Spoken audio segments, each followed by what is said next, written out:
May 18th, 1944. The waters off Wewak, New Guinea. Captain Hiroshi Tanaka stood on the bridge of the transport ship Kiyosumi Maru, watching the dawn break over a convoy of 17 vessels steaming westward toward their resupply destination. Below deck, his ship carried 800 tons of rice, ammunition, medical supplies, and replacement parts desperately needed by the 23rd Division, holding positions along the northern coast. The convoy had departed Palau 3 days earlier, following a carefully planned route that hugged the coastline, where Japanese commanders believed American fighters lacked the range and endurance to operate effectively. At 06:42 hours, Tanaka heard a sound that would become tragically familiar to Japanese naval officers throughout the Pacific theater. A distant rumble, growing steadily louder, not the high-pitched scream of diving aircraft his crew had trained to recognize, but something deeper, more ominous. The sound of radial engines operating at cruise power, approaching from the south at medium altitude. 8 Republic P-47 Thunderbolts from the 348th Fighter Group appeared through the morning haze, flying in loose formation at 8,000 feet. Each aircraft carried 2,000-pound bombs under its wings, 8 50-caliber machine guns in the wings loaded with armor-piercing and incendiary ammunition, and pilots who had spent months perfecting the tactics that would redefine ground attack aviation in the Pacific. What followed over the next 43 minutes would validate everything American planners had argued about the Thunderbolts' suitability for Pacific operations, arguments Japanese intelligence officers had dismissed as impossible given the aircraft's size and weight. By 07:30 hours, 14 of the 17 ships in Tanaka's convoy were sinking, burning, or dead in the water. The Kiyosumi Maru took 3 direct bomb hits and sustained more than 200 machine gun strikes along its waterline before capsizing. Tanaka survived, pulled from the water by a rescue boat from one of the 3 vessels that escaped. His after-action report, filed with the 4th Fleet headquarters in Rabaul, contained observations that contradicted everything. Imperial Japanese Army and Navy aviation doctrine had accepted about American heavy fighters and their operational limitations. The P-47 Thunderbolt, dismissed by Japanese military planners as too heavy, too large, and too fuel-hungry for effective Pacific combat, was about to demonstrate that American engineering had solved problems Japanese designers never anticipated. The mathematics of naval interdiction were about to be rewritten, not through superior numbers or better pilots, but through an aircraft whose sheer durability and firepower made it nearly impossible to stop once it began attacking convoys that carried the lifeblood of Japanese forces scattered across thousands of miles of Pacific islands. If you're enjoying this deep dive into the story, hit the subscribe button and let us know in the comments from where in the world you are watching from today. The Thunderbolts' journey to the Pacific theater began not with strategic vision, but with skepticism bordering on hostility from commanders who believed they already knew what aircraft the theater required. In early 1943, as P-47 seconds entered service with the 8th Air Force in Europe, Pacific theater commanders examined specifications and reached unanimous conclusions. The aircraft was completely unsuitable for their operational environment. General George Kenney, commanding the 5th Air Force in the Southwest Pacific, stated his position in a January 19, 1943 memorandum to Army Air Forces headquarters in Washington. The P-47 weighs 13,000 pounds empty and over 17,000 pounds fully loaded. It requires a runway of at least 5,000 feet for safe operations. We have exactly 3 airfields in our entire theater that can accommodate these requirements. The aircraft's combat radius of approximately 450 miles is insufficient for operations in a theater where targets routinely lie 600 to 800 miles from available bases. We require the P-38 Lightning and P-51 Mustang, not heavy fighters designed for European conditions. Japanese intelligence officers monitoring American aircraft production through neutral contacts and signals intercepts reached similar conclusions about the P-47's limitations. A Japanese Army Air Force technical assessment dated March 1943, later captured at Hollandia and translated by Allied intelligence, stated that the Republic fighter's excessive weight would limit its maneuverability and make it vulnerable to the lighter Japanese fighters that had dominated early Pacific air combat. The report specifically noted that the Thunderbolt's weight of 7 tons made it nearly 50% heavier than the Mitsubishi A6M0, which weighed just over 4,000 pounds empty. This weight disparity, Japanese analysts concluded, would give Zero pilots decisive advantages in any engagement. The assessment proved catastrophically wrong, but in early 1943, the logic seemed unassailable. Every previous air combat experience in the Pacific had reinforced the superiority of light, maneuverable fighters. The Zero had devastated Allied air forces throughout 1942, from Pearl Harbor through the Philippines, Malaya, Burma, and the Dutch East Indies. Its incredible range, exceeding 1,000 miles, combined with agility that allowed it to outturn any Allied fighter then in service, had established air superiority that seemed unbreakable. Against this dominant fighter, American doctrine emphasized similar characteristics. The Bell P-39 Airacobra and Curtiss P-40 Warhawk, while not matching the Zero's performance, at least attempted to compete in the same performance envelope. The Lockheed P-38 Lightning, twin-engine and heavier than single-engine fighters, nevertheless offered the range Pacific operations demanded while maintaining reasonable maneuverability through its twin-boom configuration. The P-47, by contrast, appeared to be everything the Pacific didn't need. Heavy, fuel-thirsty, requiring extensive ground support infrastructure, and designed specifically for high-altitude bomber escort missions over Europe, where long runways and sophisticated maintenance facilities existed. The first P-47 seconds arrived in the Pacific Theater in December 1943, assigned to the 348th Fighter Group based at Port Moresby, New Guinea.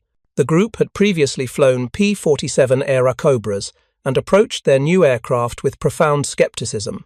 Lieutenant Colonel Robert Rowland, the group's operations officer, recorded his initial impressions in a letter dated December 23, 1943. "This thing is massive. Standing next to it makes our old P-39 seconds look like toys. The pilots are calling it the Jug because it looks like a milk jug with wings. Nobody believes it can dogfight, and given what we face out here, that's a death sentence." The 348th began combat operations with their Thunderbolts in January 1944, initially flying bomber escort missions similar to the aircraft's European role. These early missions revealed characteristics that would prove decisive, but weren't immediately recognized as advantages. The P-47 could absorb punishment that would destroy lighter fighters. Its 18-cylinder Pratt & Whitney R2000 800 double Wasp radial engine, producing 2,000 horsepower, provided remarkable single-engine survivability. Unlike liquid-cooled inline engines that would seize within minutes if coolant lines were damaged, the air-cooled radial could lose several cylinders to enemy fire and continue operating long enough to bring pilots home. On February 7, 1944, First Lieutenant William Banks engaged 6 Zeros over WWII at 15,000 feet. His Thunderbolt sustained 41 hits from 20mm cannon fire and 7.7mm machine gun rounds. The right wing showed 3 major holes large enough to crawl through. The engine lost 2 cylinders completely, with a third running roughly. Banks flew 160 miles back to base, landed normally, and walked away from an aircraft that mechanics initially assumed would be written off as destroyed. Inspection revealed that while badly damaged, the airframe structure remained sound. The engine could be repaired with replacement cylinders. The aircraft returned to service 8 days later.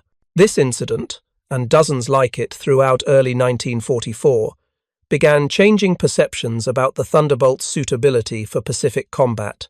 Japanese pilots attacking P-47 seconds discovered that their standard tactics, effective against every previous American fighter, no longer worked.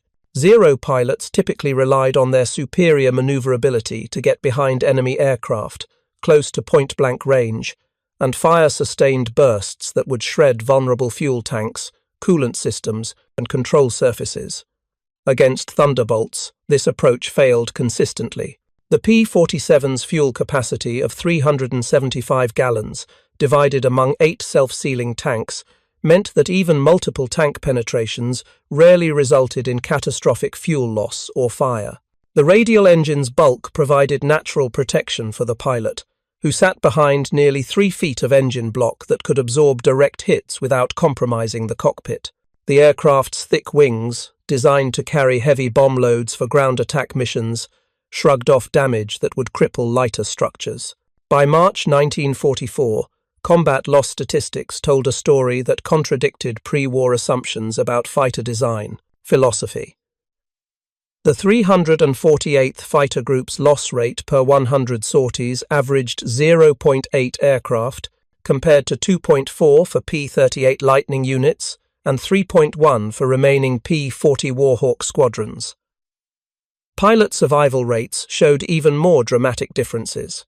P-47 pilots shot down over water had a 73% survival rate, compared to 52% for P-38 pilots, primarily because Thunderbolt pilots could often nurse damaged aircraft far enough to reach friendly territory or rescue zones. Japanese intelligence began documenting these patterns through interrogation of captured American airmen and analysis of wreckage recovered from downed aircraft. A Japanese Army Air Force intelligence summary, dated April 1944, captured at Biak, noted with concern that the Republic fighter demonstrated exceptional structural integrity and appeared to incorporate design features specifically intended to protect the pilot and critical systems from combat damage. The report recommended that Japanese fighters focus on cockpit areas and tail surfaces when engaging Thunderbolts, as attacks on wings and fuselage proved largely ineffective. This recommendation revealed how completely Japanese understanding of air combat had shifted.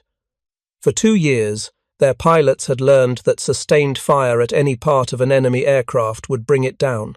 Now they faced an opponent that required precision attacks on specific vulnerable points, a much more difficult proposition in the chaos of aerial combat. But the Thunderbolt's real impact on Pacific operations would come not from air-to-air combat, where it proved merely adequate despite its durability, but from a role Japanese planners never anticipated: the systematic destruction of the logistics network that kept their scattered forces supplied and operational. The transition from escort fighter to ground attack aircraft happened gradually through early 1944 as pilots and commanders recognized capabilities the Thunderbolt possessed that lighter fighters couldn't match. The aircraft could carry bombs. Lots of bombs. A standard load consisted of 2 1,000-pound bombs or 3 500-pound bombs under the wings and fuselage, more explosive weight than a medium bomber from just 5 years earlier. Combined with 8 50-caliber machine guns carrying 3,400 rounds total, the P-47 could deliver devastating firepower against ground targets, while retaining enough performance to defend itself against enemy fighters.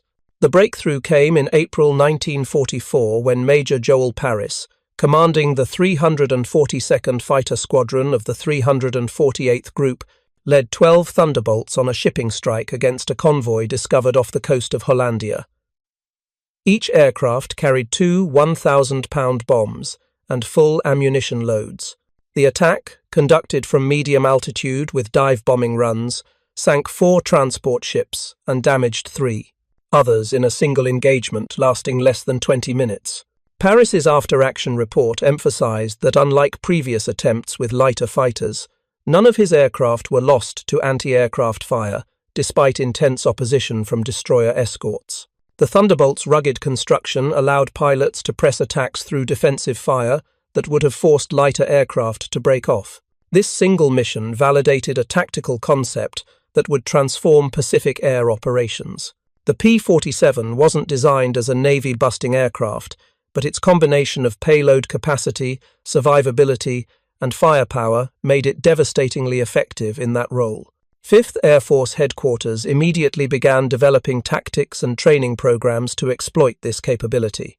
By May 1944, the entire 348th Fighter Group had transitioned primarily to ground attack missions, with air-to-air combat becoming secondary to their new primary role of strangling Japanese supply lines. The timing could not have been worse for Japanese forces defending positions across New Guinea and the Philippines, American submarine operations had already severely restricted Japanese merchant shipping, forcing commanders to rely increasingly on smaller coastal vessels and barges to move supplies between bases. These convoys, typically consisting of 10 to 20 vessels escorted by a destroyer or patrol craft, travelled close to shore, where shallow water offered some protection from submarines. They moved primarily at night or dawn to avoid American aircraft, which lacked the range to effectively patrol distant coastal waters. The P-47 changed this calculation completely. With drop tanks extending range to 650 miles, Thunderbolts could reach convoy routes that had been safe from air attack. Their bomb loads could sink ships that submarines couldn't reach in shallow coastal waters. Their armor-piercing ammunition could penetrate destroyer hulls and detonate ammunition magazines. Most importantly, their durability meant that even intense anti-aircraft fire rarely stopped an attack once it began. Japanese convoy commanders discovered that their defensive measures, adequate against previous American fighters, provided almost no protection against Thunderbolt attacks. Staff Sergeant Kenji Watanabe served as an anti-aircraft gunner aboard the destroyer Suzukaze, which escorted supply convoys along the New Guinea coast through May and June 1944. His diary, recovered after the war, provides Japanese perspective on what these attacks meant for convoy personnel. May 22nd. American planes attacked again today. The big ones they call Thunderbolts. We fired everything we had. I saw our shells bursting all around them. 3 aircraft were damaged. I'm certain of this. I watched pieces fly off their wings. They didn't care. They kept coming. They dropped their bombs, strafed our ships, and flew away. The Katori Maru went down in 4 minutes. 70 men lost. June 4th. Another convoy, another attack. We're losing a ship every 3 days now. The Americans know our routes. They know our schedules. We can't stop them. Our fighters don't come anymore. There aren't enough of them, and when they do come, the Thunderbolts just brush them aside. I don't understand how those massive aircraft can fight our Zeros and win, but they do. This afternoon, I watched one Thunderbolt take hits from at least 2 Zeros. Smoke poured from its engine. We thought it was finished. It shot down both Zeros, then bombed the Akagi Maru before flying away toward the south. This cannot continue. We have no answer. The statistics from May through August 1944 demonstrate the scale of Japanese shipping losses to P-47 attacks in the Southwest Pacific Theater. 5th Air Force records document that Thunderbolt squadrons flew 1,423 anti-shipping sorties during this 4-month period. These missions sank or damaged 467 Japanese vessels, including 87 large transports, 132 smaller cargo ships, and 248 barges and coastal craft. The tonnage lost exceeded 120,000 tons, roughly equivalent to the entire Japanese merchant marine construction output for 3 months of 1944 production. Japanese records, while incomplete due to widespread document destruction toward war's end, corroborate these catastrophic losses. A 4th Fleet Logistics report dated July 19, 1944, stated that supply deliveries to forward bases in New Guinea had fallen to 18% of planned levels, with enemy air attacks accounting for 89% of losses during transit. The report specifically identified the Republic P-47 as the primary threat to convoy operations and recommended suspending daylight convoy movements entirely until air superiority could be re-established. That air superiority would never be re-established. Japanese fighter strength in the Southwest Pacific had been bled white through months of attritional combat. Aircraft losses exceeded replacement production. Fuel shortages grounded available aircraft.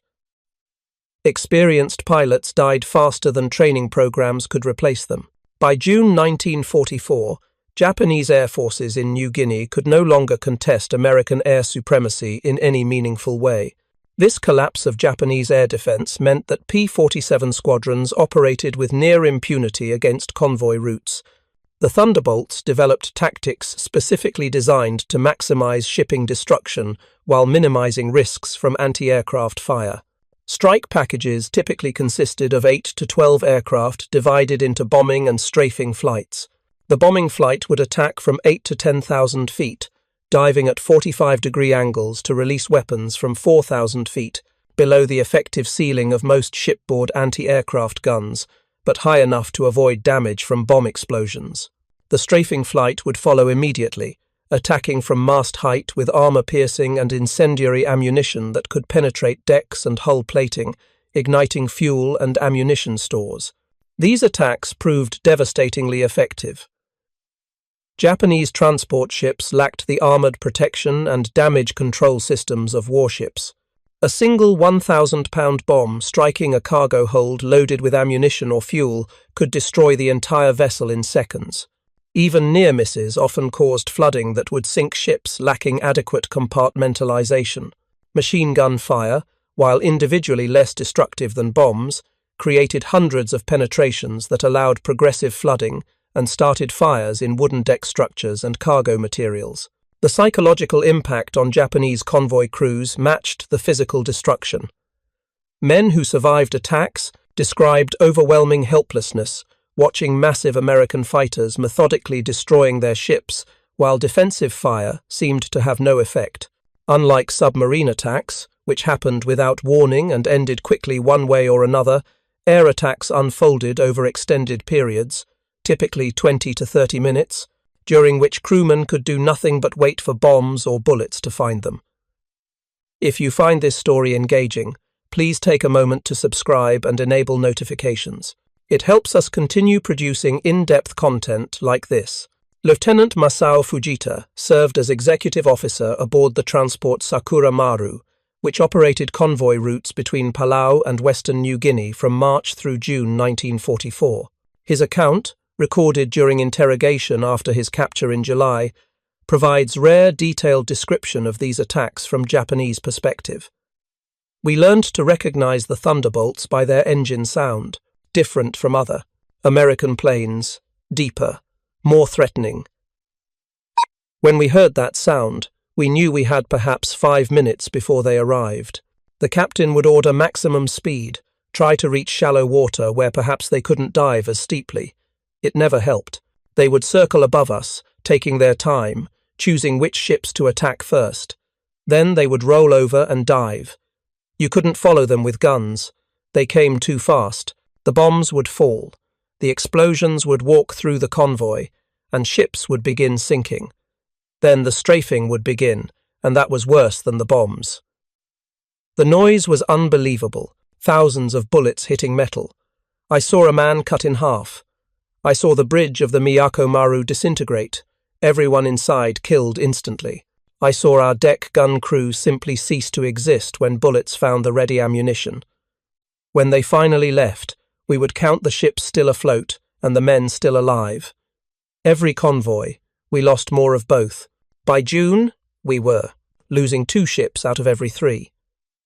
The June 1944 convoy losses forced Japanese commanders to confront a reality they had refused to acknowledge for months. Their logistics network, already strained by submarine operations and dwindling merchant marine capacity, could not sustain forces scattered across thousands of miles of Pacific territory if American aircraft could destroy convoys at will. The mathematics were brutally simple. Japanese ground forces in New Guinea required approximately 15,000 tons of supplies monthly to maintain combat effectiveness. Submarines had reduced deliveries to roughly 10,000 tons monthly by early 1944. P-47 convoy attacks dropped that figure to less than 3,000 tons by July. Starvation, not combat, became the primary cause of Japanese casualties in isolated garrisons throughout the Southwest Pacific. Medical officers at forward bases documented that malnutrition-related diseases, including beriberi, pellagra, and dysentery, killed more soldiers than American bullets. Ammunition shortages forced commanders to restrict defensive fire to conserve rounds for critical engagements. Artillery batteries sat silent with guns operational but no shells to fire. The Imperial Japanese Army, technologically sophisticated and professionally trained, found itself reduced to pre-industrial warfare capabilities because American aircraft destroyed the ships that carried the materials of modern combat. General Hatazo Adachi, commanding the Japanese 18th Army defending positions in northern New Guinea, sent increasingly desperate messages to higher headquarters throughout June and July 1944. His communication dated July 7th documented the operational impact with stark clarity.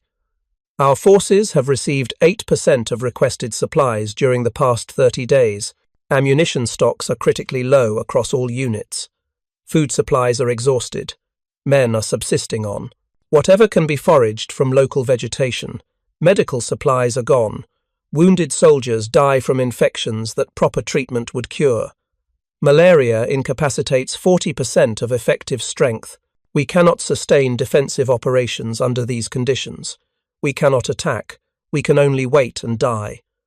American air attacks on our supply convoys have made our position untenable. Without supplies, we cannot fight.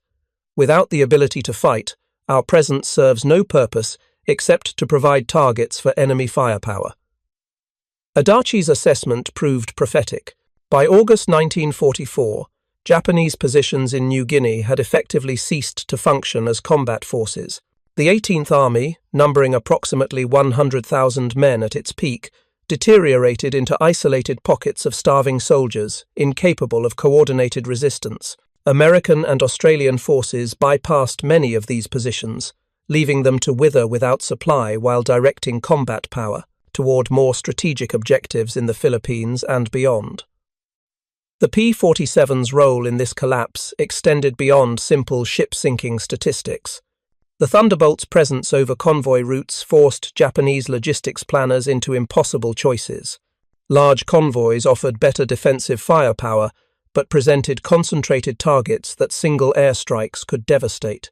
Small convoys or individual ships reduced losses per attack, but required more frequent sailings that multiplied opportunities for American aircraft to intercept them.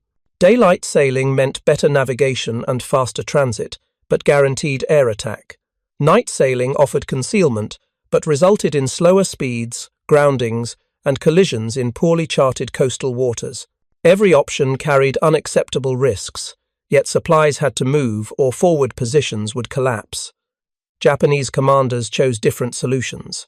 Some concentrated convoys and accepted massive losses when attacks occurred. Others dispersed shipping and watched steady attrition eliminate their capacity ship by ship. A few attempted deception, sailing empty vessels as decoys while actual supply ships tried to slip through unnoticed. None of these approaches worked consistently against P-47 patrols that could cover hundreds of miles of coastline and possessed the endurance to orbit for hours waiting for targets to appear.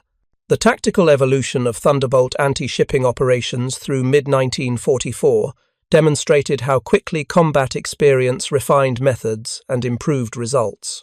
Early attacks suffered from inadequate intelligence about convoy locations and timing, forcing aircraft to conduct time-consuming searches that reduced time available over target areas. By June, 5th Air Force had established coastwatcher networks and signals intelligence operations that provided detailed information about Japanese convoy schedules and routes. P-47 strikes launched with precise targeting data, allowing maximum time, over target areas, and improving success rates dramatically. Weapon selection evolved based on target type and defensive capabilities. Against lightly defended barge convoys moving supplies along shallow coastal waters, machine gun fire alone proved sufficient. The 850 caliber guns could sink wooden barges within seconds, igniting fuel drums and ammunition crates that would detonate with sufficient violence to destroy adjacent vessels. Against larger steel-hulled transports with significant anti-aircraft capabilities, pilots employed skip bombing techniques that allowed bomb delivery from mast height, while minimizing exposure to defensive fire. The bomber would approach at extremely low altitude, release weapons that would skip across the water surface like stones thrown across a pond, then strike the target vessel at or below the waterline, where structural damage would flood cargo holds and sink the ship. Captain Thomas Lynch, flight commander with the 348th Fighter Group, perfected skip bombing techniques that became standard throughout 5th Air Force Thunderbolt units. His method, detailed in a training memorandum dated June 23, 1944. Specified approach at 100 feet altitude, airspeed 280 miles per hour, weapon release at 300 yards range. The bomb would skip twice, strike the target hull approximately 8 feet above the waterline, penetrate the steel plating, and detonate inside the cargo holds. Lynch claimed 12 ships sunk using this technique before his death in action on August 19, 1944, when his aircraft was hit by anti-aircraft fire during an attack on a convoy near Halmahera. The loss of experienced pilots like Lynch highlighted the only significant weakness in P-47 anti-shipping operations. Despite the aircraft's remarkable survivability, concentrated anti-aircraft fire from convoy escorts could bring down even Thunderbolts if circumstances allowed defenders to achieve sustained hits on critical systems. Japanese destroyer captains learned that the most effective defensive tactic involved waiting until attacking aircraft committed to their bombing runs, then concentrating all available firepower on individual targets, rather than attempting to engage entire formations. A destroyer's main battery, typically 4 or 5 5-inch guns, plus multiple 25mm anti-aircraft mounts, could put enough metal into the air to damage or destroy aircraft that flew predictably during final attack runs. But this tactic rarely worked consistently because it required perfect timing and discipline under extreme stress. Destroyer captains had seconds to identify which aircraft posed immediate threats, direct their gunners to specific targets, and maintain fire control while bombs exploded around their ships and machine gun fire raked their decks. Most attempts at concentrated defense failed, with gunners firing wildly at any aircraft within at range rather than focusing fire as doctrine required. The few successful engagements that did bring down Thunderbolts typically occurred only after the attacking aircraft had already released weapons and destroyed multiple ships. Japanese records document growing desperation as convoy losses mounted through summer 1944. Combined Fleet Headquarters issued directive dated August 3rd, requiring all military cargo shipments to employ only submarines and fast cruisers for critical supplies to forward bases.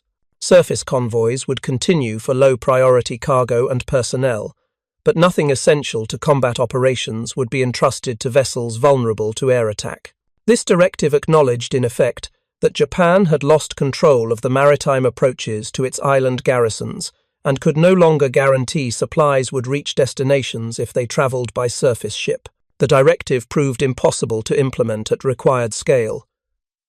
Japan possessed approximately 40 operational fleet submarines in August 1944, far too few to transport the thousands of tons of supplies needed monthly by forces scattered across the Pacific. Cruisers, though fast enough to minimize air attack exposure, carried minimal cargo capacity and were too valuable as combat vessels to risk on supply runs. The combined fleet solution existed only on paper. In practice, supplies continued moving by conventional convoy, and P-47 seconds continued destroying those convoys with ruthless efficiency. By September 1944, the pattern had stabilized at levels that spelled inevitable defeat for Japanese positions dependent on seaborne supply. 5th Air Force Thunderbolt squadrons maintained standing patrols over major convoy routes, flying 2 to 3 missions daily with 8 to 12 aircraft per mission. These patrols achieved contact with Japanese shipping on roughly 60% of sorties. When contact occurred, average results included 2 to 3 ships sunk and 1 to 2 damaged per 8 aircraft strike package. The mathematics meant that Japanese convoys faced better than even chances of attack during any given transit, and successful attacks typically destroyed or disabled at least 1/3 of vessels present. These loss rates exceeded any sustainable threshold. Japanese merchant marine construction in 1944 totaled approximately 800,000 tons, roughly equivalent to 400 medium-sized cargo ships. Convoy losses throughout the Pacific from all causes, including submarines, aircraft, and mines, exceeded 3 million tons. Japan was losing ships more than 3 times faster than shipyards could replace them. The merchant fleet that numbered more than 6 million tons in December 1941 had shrunk to less than 2 million tons by December 1944. Another year at these loss rates would eliminate Japanese seaborne logistics capacity completely. The human cost of this shipping destruction extended far beyond sailors killed when vessels sank. Japanese soldiers isolated in bypassed garrisons faced slow death by starvation and disease as supplies failed to arrive. Captain Kiyoshi Ando, a medical officer with the 32nd Division at Hansa Bay, kept detailed records of casualties through his unit's final months. His diary, recovered after Australian forces occupied the position in 1945, documents how supply failure translated into human suffering. July 19, 1944. No supply ships for 6 weeks. Rice stores exhausted. Men eating roots, tree bark, anything digestible. Vitamin deficiency diseases becoming epidemic. 23 new beriberi cases this week. 7 deaths from complications. We have no medicine, no vitamin supplements, no proper food. I can do nothing but watch them die. August 9th. Malaria outbreak worsening. Quinine exhausted 3 weeks ago. Roughly 400 men. Symptomatic. Perhaps 100 critically ill. I expect 50 deaths within the next 10 days. Without medication, I cannot treat them. The supply convoy we were promised never arrived. Command says American planes destroyed it south of Palau. The convoy carried medical supplies. Those supplies would save lives. Now men die because airplanes we cannot see sank ships we cannot protect. September 2nd. Food situation critical beyond description. Men physically incapable of combat duty. Many cannot walk. We have eaten everything. Dogs, lizards, insects, leather equipment. Some units report cannibalism, though I have not witnessed this personally. Our strength as a fighting formation has ceased to exist. We possess operational weapons. We have ammunition for those weapons. But we have no soldiers healthy enough to use them effectively. American air power has defeated us without ever attacking our positions directly. They destroyed our supply ships, and we are dying from the consequences. Ando died from malaria on October 7, 1944. His division, originally numbering 12,000 men, surrendered in September 1945 with fewer than 4,000 survivors, most suffering from severe malnutrition and disease. Similar stories played out across dozens of bypassed Japanese positions throughout the Pacific, each garrison slowly dying because P-47 seconds and other American aircraft had destroyed the merchant vessels that could have sustained them. The Thunderbolts' impact extended beyond New Guinea and the southwest Pacific. As the aircraft became available in larger numbers through late 1944, P-47 groups deployed to the Philippines campaign and operations against Japanese-held islands across the Pacific. The 58th Fighter Group began operations from Ishima in April 1945, flying anti-shipping strikes against Japanese convoys attempting to supply forces defending Okinawa. The 318th Fighter Group operated from Saipan, attacking shipping around the Japanese home islands with extended-range missions that sometimes exceeded 700 miles. These operations demonstrated the Thunderbolts' remarkable versatility. The same aircraft that had been dismissed as too heavy and too specialized for Pacific operations proved capable of escort missions, ground attack, anti-shipping strikes, and even strategic bombing when loaded with maximum bomb loads for attacks on Japanese industrial facilities. No other fighter aircraft in any nation's inventory could match this operational flexibility while maintaining the survivability that allowed sustained operations in heavily defended environments. Japanese aviation industry, observing American success with heavy fighter designs, attempted to develop comparable aircraft through 1944 and 1945.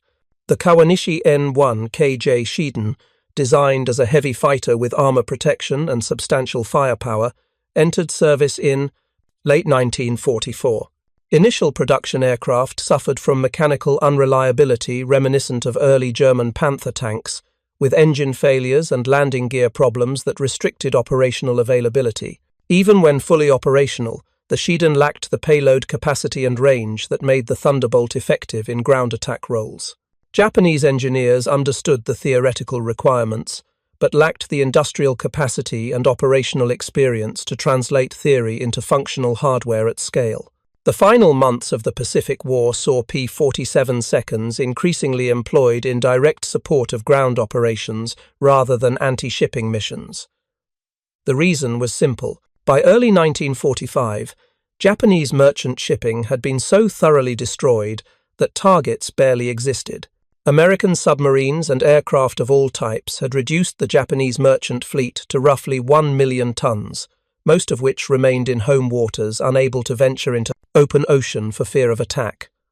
Forward garrisons received no supplies at all.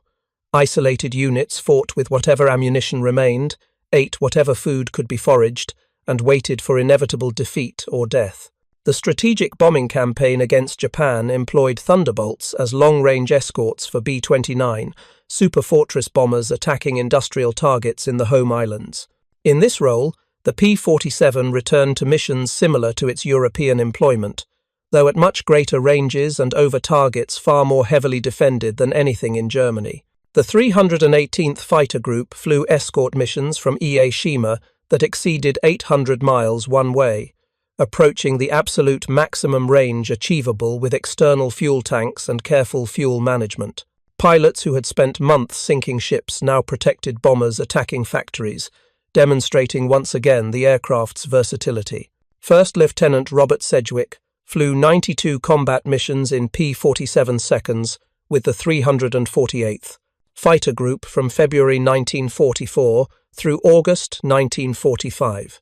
His logbook documented the transition from skeptical new arrival to seasoned veteran who understood the Thunderbolt's unique capabilities. His entry dated August 10, 1945, 6 days after Hiroshima and 4 days after Nagasaki, reflected on his experience. We started out flying this beast, wondering if it would get us killed. Too heavy, too big, wrong aircraft for the Pacific. That's what we thought. Turned out we were completely wrong about everything. The Jug could take punishment that would destroy any other fighter. It could carry more bombs than some of our light bombers. It could fly far enough to reach targets nobody thought possible. And most important, it could bring us home. I watched P-38 seconds and P-51 seconds go down from damage that a Thunderbolt would fly through without concern. I watched Corsairs and Hellcats forced to ditch because they couldn't make it back on damaged engines. The P-47 kept flying. It kept us alive. Today we heard the war is over. I will go home because this aircraft brought me home from missions that should have killed me. The Japanese probably never understood what hit them. We showed up in fighters they thought were unsuitable, destroyed their supplies, and left them to starve. Not heroic, not glorious, just effective. That's what war is, ultimately. Not about glory, about what works. The final statistics of P-47 operations in the Pacific Theater tell a story of devastation inflicted through sustained application of appropriate tools to vulnerable targets. From January 1944 through August 1945, Thunderbolt squadrons in the Pacific flew approximately 45,000 combat sorties. These missions resulted in confirmed destruction or damage to more than 3,000 Japanese vessels of all types, from large transport ships to small coastal barges. The tonnage destroyed exceeded 700,000 tons, roughly 10% of total Japanese merchant losses from all causes during the entire war. More significantly, P-47 anti-shipping operations achieved these results with remarkably low loss rates. Total Thunderbolt combat losses in the Pacific Theater numbered approximately 350 aircraft destroyed by all causes, including mechanical failures, weather, and operational accidents. Combat losses specifically attributable to enemy action accounted for fewer than 200 aircraft.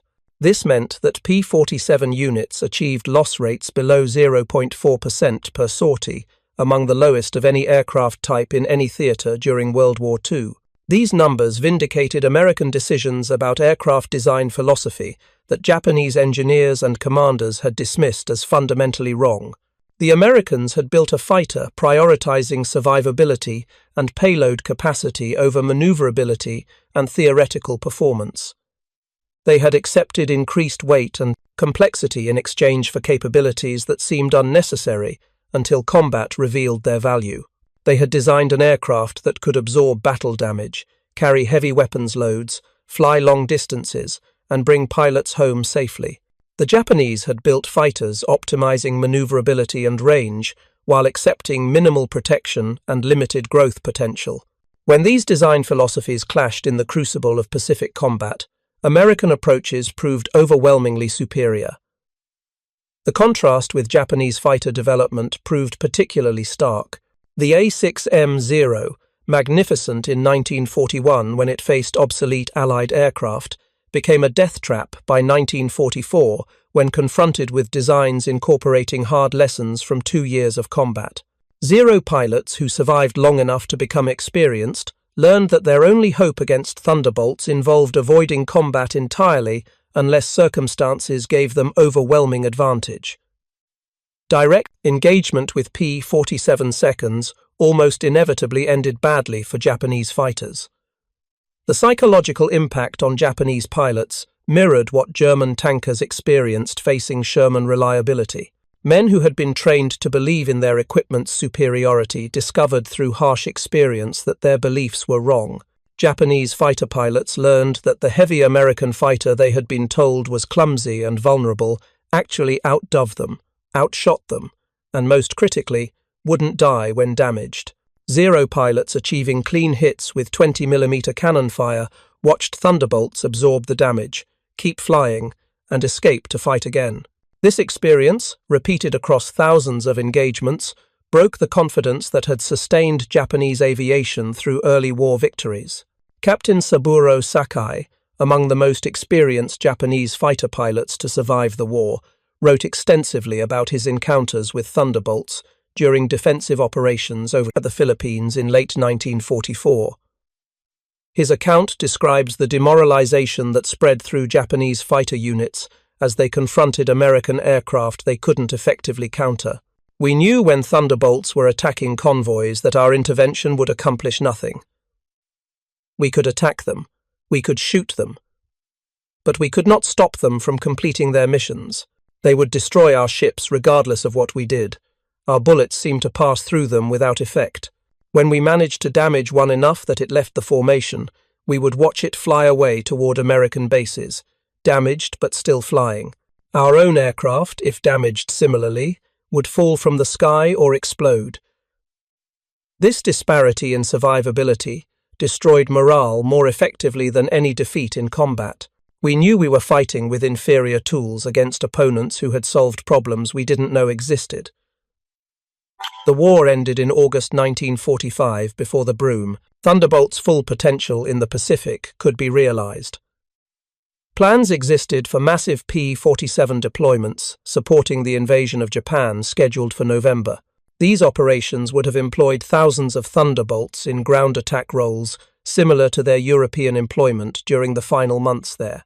The atomic bombings of Hiroshima and Nagasaki and subsequent Japanese surrender made these plans unnecessary, but planning documents reveal the extent to which American commanders had come to rely on the Thunderbolt as their primary ground attack platform. The post-war analysis of Japanese shipping losses confirmed what had been apparent to participants throughout the campaign.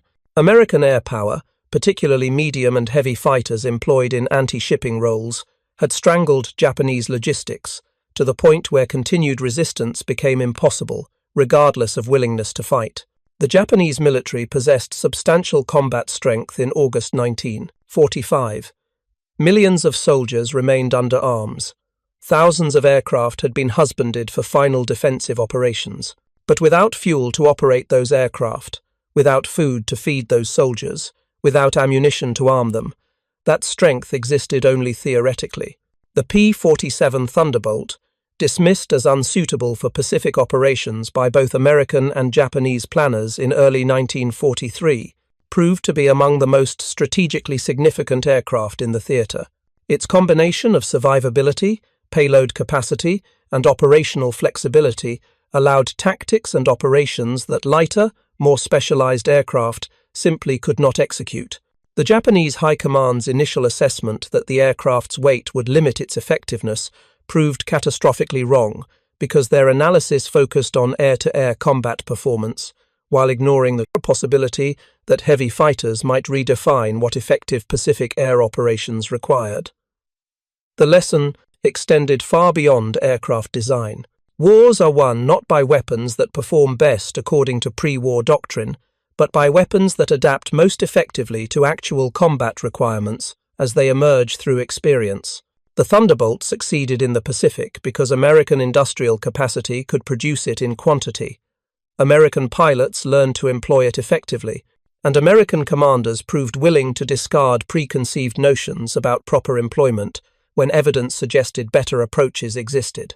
Japanese forces, starved and isolated by the systematic destruction of their logistics network, learned this lesson too late to matter.